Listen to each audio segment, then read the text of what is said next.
આજરોજ ગોંડલ ભાજપ પરિવાર દ્વારા એક મહારેલીનું આયોજન કરવામાં આવેલું હતું। આ રેલીની અંદર ગોંડલ શહેર તાલુકાના તમામ રાજકીય આગેવાનો, સામાજિક આગેવાનો, ઉદ્યોગપતિ શ્રીઓથી માંડીને તમામ લોકો આ રેલીની અંદર મોટી સંખ્યામાં જોડાયેલા હતા અને આગામી સમયની અંદર ગોંડલની અંદર ભારતીય જનતા પાર્ટીનો ભવ્યથી ભવ્ય અને ઐતિહાસિક વિજય સ્થાનિક સ્વરાજની ચૂંટણીની અંદર થવાનો છે।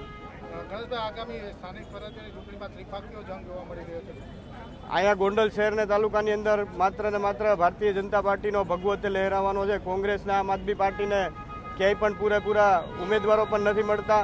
એ એવું બતાવે છે કે ભાઈ 100% સ્થાનિક સ્વરાજની ચૂંટણીની અંદર ભારતીય જનતા પાર્ટીના તમામ ઉમેદવારોનો ઐતિહાસિક ભવ્ય વિજય થવાનો છે।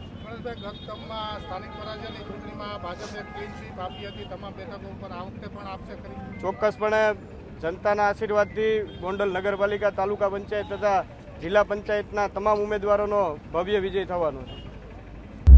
પ્રથમ તો ગોંડલ શહેર અને ગોંડલ તાલુકાની જનતાનો હૃદયપૂર્વક આભાર માનું છું કે ટૂંકી નોટિસમાં પણ ગોંડલ અને ગોંડલ શહેરના તમામ લોકો, તમામ આગેવાનો, તમામ કાર્યકર્તાઓ આ રેલીમાં ઉપસ્થિત છે।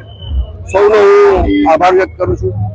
વિશેષ મને કહેવાનું આજે મન થાય છે કે લગભગ છેલ્લા 2 વર્ષથી ગોંડલની જનતાને અને ગોંડલને જે રીતે બદનામ કરવાના બહારના લોકોએ પ્રયત્નો કર્યા છે, એનો જડબાતો જવાબ દેવા માટેનો સમય આવી ગયો છે।